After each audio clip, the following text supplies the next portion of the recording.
महाजन यांच्यामध्ये आरोप प्रत्यारोपांच्या फैरी सुरू होत्या आणि आता त्यानंतर एकनाथ खडसे यांचे जावई प्रांजल केवलकर यांना अटक करण्यात आली आहे। कसं बघायचं या सगळ्या कारवाईकडे आणि पार्श्वभूमीकडे? राजकारण आपल्या ठिकाणी आणि पोलिसांची कारवाई पोलिसांच्या ठिकाणी असं आपण आता म्हणू शकतो। पोलिसांचा दावा आहे, पुणे पोलिसांनी केलेला दावा आहे की या पार्टीमध्ये अंमली पदार्थांचं सेवन होत होतं याची माहिती आम्हाला मिळालेली होती आणि म्हणून आम्ही या ठिकाणी जाऊन कारवाई केलेली आहे। या पार्टीमध्ये दारू असेल, हुक्का असेल याचं सेवन तर होतच होतं। त्याबद्दल जर कोणी त्यांच्या खासगी ठिकाणी याचं सेवन करत असेल तर त्याला कोणी आक्षेप घेऊ शकत नाही। मात्र अंमली पदार्थ जर त्या ठिकाणी असतील तर मात्र हे पोलिसांच्या दृष्टीने कारवाईसाठी कारण ठरतं, अतिशय गंभीर गोष्ट ठरते आणि त्यामुळं आपण त्या ठिकाणी जाऊन कारवाई केलेली आहे असं पुणे पोलिसांकडून सांगण्यात येतं आहे। गांजा सापडलेला आहे, कोकेन देखील सापडलेला आहे असं पुणे पोलीस सांगतायत। अर्थात हे जे अंमली पदार्थ सापडलेले आहेत त्यांचं प्रमाण अल्प आहे। मगाशी आपण याबद्दल चर्चा केलेली होती, ज्यानुसार एनडीपीएस हा जो कायदा आहे किंवा ऍक्ट आहे किंवा कलम आहे तो जर लागू व्हायचा असेल तर अंमली पदार्थांचं सापडणं हे काही प्रमाणामध्ये असणं अपेक्षित असतं। तेवढे अंमली पदार्थ या ठिकाणी सापडलेत का हे अजून स्पष्ट झालेलं नाही। मात्र पुणे पोलिसांनी सांगितलेलं आहे की अंमली पदार्थ सापडलेले आहेत। दुसरा प्रश्न होता तुझा की राजकारण, अर्थातच या सगळ्याला राजकीय पार्श्वभूमी आहे, तसे आरोप देखील व्हायला लागलेले आहेत। दुसऱ्या बाजूने गिरीश महाजन यांनी लगेच समोर येऊन प्रतिक्रिया दिलेली आहे आणि एका अर्थाने एकनाथ खडसे यांची खिल्ली उडवलेली आहे। एकनाथ खडसे यांचे जावई काही लहान नाहीयेत, कोणी त्यांना त्या ठिकाणी घेऊन जायला अशा प्रकारची प्रतिक्रिया दिलेली आहे। त्यामुळं कोणीही कितीही नाकारलं तरी या सगळ्या पोलिसांच्या कारवाईला राजकीय पार्श्वभूमी नक्की आहे। आपण गेल्या काही दिवसांपासून पाहतो आहोत की उत्तर महाराष्ट्रामध्ये जो एक स्कॅन्डल आहे किंवा जो हनी ट्रॅपचा प्रकार आहे तो खूप गाजतो आहे आणि त्या हनी ट्रॅपच्या विषयावरून गिरीश महाजन यांच्यावरती सातत्याने खूप टीका एकनाथ खडसे यांच्याकडून होत होती।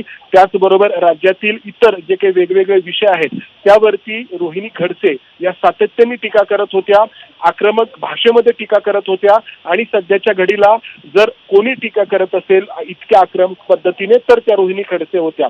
ही सगळी पार्श्वभूमी नाकारून चालणार नाही, मात्र पोलिसांकडे पुरावे आहेत असं पुणे पोलीस सांगतायत। न्यायालयामध्ये हे पुणे पोलीस सादर करतील। आज या आरोपींच्या पोलीस कोठडीची मागणी पोलिसांकडून होईल आणि अर्थातच खटला त्यानंतर सुरू होईल।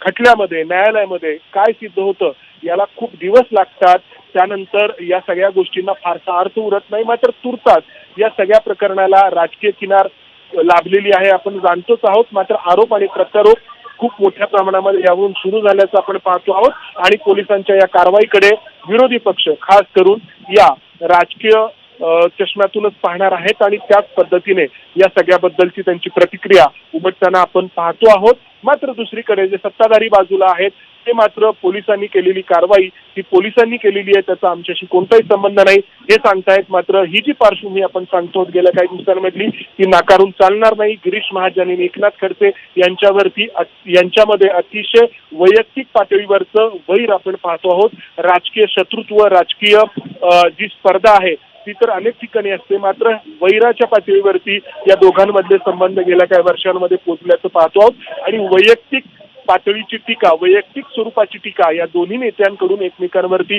होताना आपण पाहिलेली आहे। खाजगी आयुष्यामधल्या गोष्टी दोघांनी एकमेकांच्या चव्हाट्यावरती मांडण्याचा प्रयत्न केलेला आहे किंवा मांडू असे दावे केलेले आहेत आणि या सगळ्या ज्या काही गोष्टी आहेत त्यांची पार्श्वभूमी या सगळ्या कारवाईला आहे, हे नाकारून चालणार नाही। नक्कीच मंदार, पण एबीपी माझानं सवाल उपस्थित केलेला आहे आणि त्याचबरोबर प्रांजल केवलकरांना देखील प्रश्न विचारण्यात आला की या सर्व रेव पार्टीजवर बंदी असताना देखील ही पार्टी सुरूच कशी होती आणि त्या संदर्भात त्यांनी प्रतिक्रिया देणं टाळलेले आहे, नो कमेंट्स असं म्हणून ते निघून गेलेले आहेत।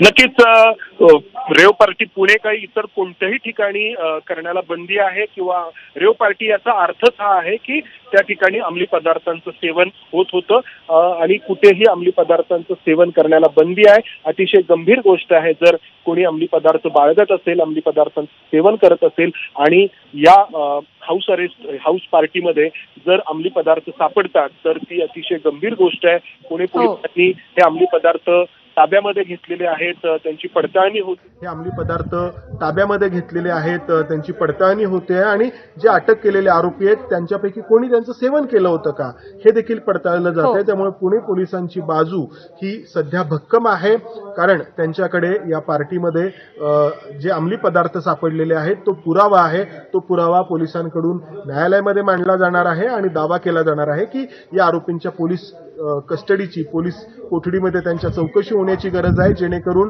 हे अंमली पदार्थ कुठून आले, त्यांचं सेवन नक्की कुणी केलं, हे सगळं हे पुणे पोलिसांच्या पुढच्या तपासाचा विषय असणार आहे आणि त्यासाठीच या आरोपींच्या चौकशीची मागणी करणार आहेत पुणे पोलीस. आणि जे प्रांजल खेवलकर आहेत त्यांना आपण विचारलं, आपले प्रतिनिधी मिकी घाई यांनी विचारलं की हे तुम्हाला माहित होतं का? त्यांनी त्यावेळी फक्त नो कमेंट्स ही प्रतिक्रिया दिलेली आहे. या कमेंट्स मधूनच बऱ्याच काही गोष्टी ज्या आहेत त्या स्पष्ट होऊ शकतात की प्रांजल खेवलकर यांच्याकडे सध्या तरी फारसं सांगण्यासारखं नाही, त्यामुळे त्यांनी नो कमेंट्स म्हटलेली आहे. कारण पुणे पोलिसांनी त्या ठिकाणी छापा टाकल्यानंतर अंमली पदार्थ जर पुणे पोलिसांना सापडले असतील तर फारसं काही बोलण्यासाठी प्रांजल खेवलकरांकडे उरलेलं नाही, असाच याचा अर्थ काढला जाऊ शकतो एका बाजूनी. मात्र मगाशी आपण काही वेळापूर्वी जी बाजू सांगण्याचा प्रयत्न केला ती या सगळ्याला असलेल्या राजकीय पार्श्वभूमीची, राजकीय जे काही या सगळ्या प्रकरणामध्ये नेते आहेत त्या सगळ्यांच्या एकमेकांबद्दलच्या आरोप आणि प्रत्यारोप. बरोबर आहे मंदार. त्यामुळे मागील काही दिवसांपासून सुरू असलेले आरोप प्रत्यारोप आणि आता त्यानंतर झालेली ही कारवाई याचं कुठेतरी नक्कीच काहीतरी कनेक्शन असू शकतं असं या संदर्भात आता तरी अशी शक्यता वर्तवली जाऊ शकते. धन्यवाद या सविस्तर माहितीसाठी. आणि आपले प्रतिनिधी मिकी घाई सुद्धा आपल्याला या संदर्भात माहिती देत होते, त्यांनाही धन्यवाद.